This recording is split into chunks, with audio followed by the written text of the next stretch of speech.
दोस्तों, जनहित भारत में आप सभी का स्वागत है। दोस्तों, आज हम बात करेंगे एक डीएम ने ट्रक ड्राइवर के औकात देखने की बात कैसे कर दी, और फिर जानेंगे कि ट्रक ड्राइवरों की औकात क्या थी और उनके हड़ताल से देश को कितने हजार करोड़ रुपए का नुकसान हुआ और जो जनता को समस्या झेलनी पड़ी वह अलग से। इसके बाद बात करेंगे बीजेपी के राम राज्य के बारे में और बताएंगे कि किस प्रकार मुख्यमंत्री योगी दावा कर रहे हैं कि उत्तर प्रदेश में महिलाएं और छात्राएं बिल्कुल सुरक्षित हैं, लेकिन राष्ट्रीय महिला आयोग की रिपोर्ट योगी सरकार की दावों की पोल खोल देती है और बताती है कि किस प्रकार पूरे भारत में सबसे ज्यादा अपराध महिलाओं के साथ उत्तर प्रदेश में ही हुआ है।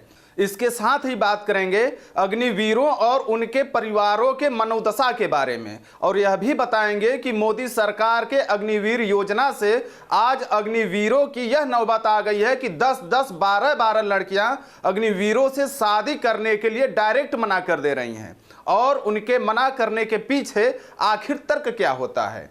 तो चलिए शुरुआत करते हैं एक एक खबर से। दोस्तों, आपको पता ही है कि ट्रक ड्राइवरों की देशव्यापी हड़ताल चली थी।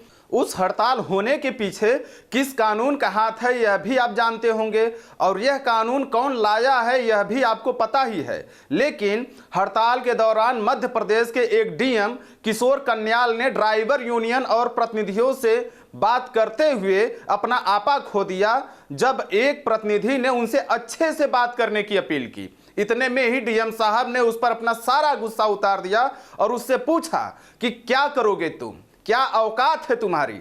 और सामने वाले प्रतिनिधि ने सिर्फ इतना ही कहा कि यह लड़ाई इसीलिए लड़ रहे हैं क्योंकि हमारी कोई औकात नहीं है और ना ही कोई प्रतिष्ठा है।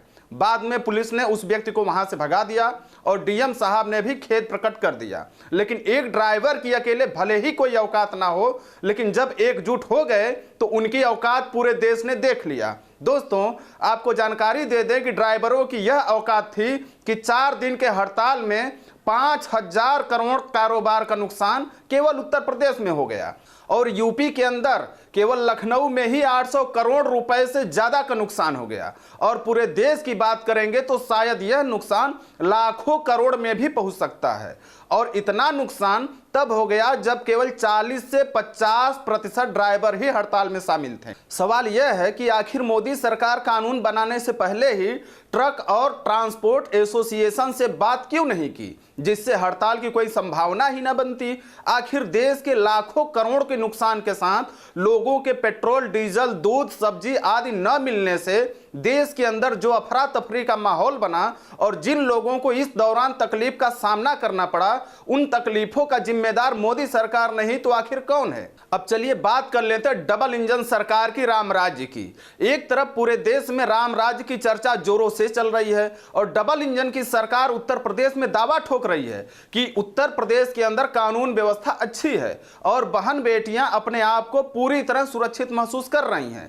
उत्तर प्रदेश मुख्यमंत्री योगी के दावे के विपरीत राष्ट्रीय महिला आयोग के आंकड़ों की रिपोर्ट आ जाती है जिसमें साफ साफ लिखा है कि 2023 में महिलाओं के खिलाफ अपराध की 28,811 शिकायत आई है, जिसमें 55% से अधिक 16,109 शिकायतें केवल यूपी से आई हैं, जबकि दूसरे नंबर पर दिल्ली में 2,411 शिकायतें और तीसरे नंबर पर महाराष्ट्र में 1,343 शिकायतें महिला अपराध के नाम पर दर्ज की गई। दोस्तों, राष्ट्रीय महिला आयोग के आंकड़ों से पता चलता है कि सबसे ज्यादा शिकायतें गरिमा के अधिकार के श्रेणी से प्राप्त हुई हैं, जिसमें घरेलू हिंसा के अलावा अन्य उत्पीड़न भी शामिल है। दूसरे नंबर पर दहेज उत्पीड़न के तहत 4,797 शिकायतें आई हैं, जबकि तीसरे नंबर पर महिलाओं के साथ छेड़छाड़ के 2,349 शिकायतें दर्ज की गई हैं। दोस्तों, सवाल यह है कि पूरे देश में महिलाओं के प्रति अपराध में अगर उत्तर प्रदेश में ही महिलाओं के साथ आधे से ज्यादा अपराध हुए हैं तो मुख्यमंत्री का यह दावा कि हर चौराहे पर यमराज खड़े हैं या उत्तर प्रदेश में महिलाएं और छात्राएं पूरी तरह सुरक्षित है, कहां तक सही है। क्या डबल इंजन की सरकार महिलाओं को महफूज करने में असफल नहीं हुई है? अब चलिए अग्निवीरों की समस्या पर भी चर्चा कर लेते हैं।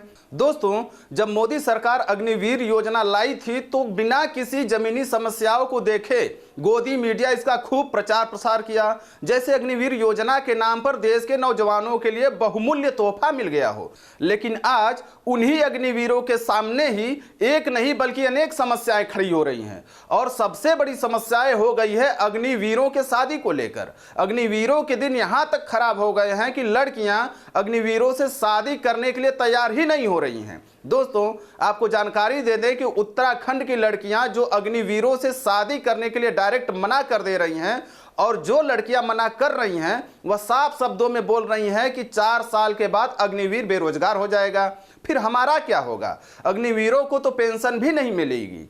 अमर उजाला ने लिखा है कि परिजनों के लिए अपने अग्निवीर बेटों के लिए दुल्हन ढूंढना अग्निपथ पर चलने या सीमा पर आने वाली चुनौतियों से कम नहीं है। आपको यह भी बता दें कि डीडीहाट तहसील के तहत 5000 से अधिक परिवार फौज में नौकरी कर चुके हैं, और पूर्व फौजी धन सिंह कफलिया कहते हैं कि पहले तो जो फौज में भर्ती होता था ट्रेनिंग के दौरान ही उसकी शादी स्नातक या बीएड लड़की से हो जाती थी, भले ही लड़का 8 पास के बाद ही फौजी क्यों न बना हो। लेकिन आज एक ही तहसील के करीब 5 से अधिक अग्निवीरों के परिजनों ने बताया है कि उनके बेटों के लिए दुल्हन ही नहीं मिल रही है और लड़कियां शादी करने से मना कर दे रही हैं। वहीं एक अग्निवीर के रिश्ते के लिए परिजन 12 लड़कियों के घर जा चुके हैं, परंतु अग्निवीरों को अस्थायी फौजी कहकर शादी से मना कर दे रही हैं। दोस्तों, अग्निवीरों को ना तो अस्थायी नौकरी है, ना ही लौटने के बाद पेंशन है, और रिटायर होने के समय जो एक मुश्त रकम मिलेगी उसमें भी कुछ % उनके वेतन से ही काटा जा रहा है। और उनकी आर्थिक सुरक्षा के साथ साथ आज उनके सामने सामाजिक समस्याएं भी आने लगी हैं। क्या इन समस्याओं पर सवाल नहीं उठाए जाने चाहिए? जो प्रधानमंत्री बोलते हैं कि फौजियों को सम्मान दीजिए, और यदि रेलवे स्टेशन, बस स्टैंड आदि जगहों पर फौजी दिखाई दे तो खड़े होकर उनके सम्मान में तालियां बजाइए, जैसा कि विदेशों में होता है। आज के दौर में प्रधानमंत्री जी उन फौजियों की हालात क्या कर दिया आपने? क्या आप अग्निवीर योजना के नाम पर उनके आर्थिक और सामाजिक सम्मान को नहीं छीन लिया? धन्यवाद।